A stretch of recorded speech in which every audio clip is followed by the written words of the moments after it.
You know, you cannot tear down history because you never get it back. The town of Thurmond in Fayette County has played a huge role in West Virginia's coal industry.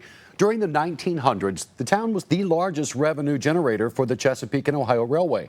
On average, its train depots served 75,000 passengers a year.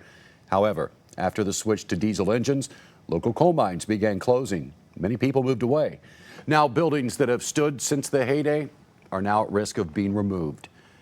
Good evening, and thank you for joining us tonight. The Bank of Glenjean was packed tonight with people wanting to learn more from the National Park Service. Daniel Burbank joins us now in the studio with a reaction to a proposal. And Daniel, some of these structures are in the New River Gorge National Park. Absolutely, Dave. And there was a lot of mixed reaction today. People saying if this proposal becomes a reality, it's destroying history. Others are excited for a restoration project. This is Thurmond in Fayette County, West Virginia. Its permanent population, 5 people according to the 2020 census. It was once a booming coal town. Most of Thurmond is owned by the National Park Service and part of the New River Gorge National Park and Reserve. The National Park Service is proposing demolishing about 15 structures in the Thurmond area.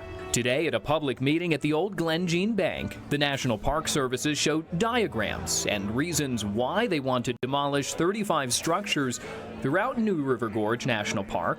21 are on the National Registry of Historic Places. The NPS says most were not intended for reuse and are now abandoned, dilapidated, and overgrown safety hazards that are vulnerable to trespassing and vandalism and are a burden to maintain. But the other buildings tell about how the people that really made Thurmond, how they lived. And I don't think we can afford to lose that part of the story. So that's one of the big concerns. Skip Deegan says his grandparents own businesses in Thurmond.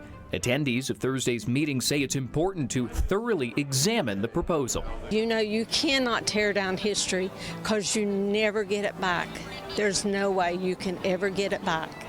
And so I think it's a place that school buses should be coming up here and bringing their kids. The NPS has a large maintenance backlog throughout the Park Service. The Great American Outdoors Act gives NPS up to $1.3 billion per year for 5 years to make what they say are significant enhancements in national parks.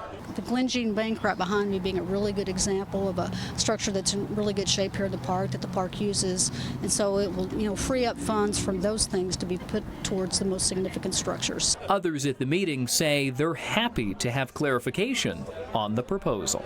This is to restore and preserve. So I was just so relieved that I came to this building and I found out for myself what's going on and I can pass the word. Very interesting, Daniel. So now, how long do people have to comment on this proposal? Well, they have until January 15th for this public comment period. Also, the NPS will have that on their website. The list of structures and the names in the proposal are also on that. We're planning to have those lists on our website as well. Now, we're going to continue to follow this. We understand there's going to be another public comment possibly over the summer. All right. Thank you, Daniel. Thank you. Well, after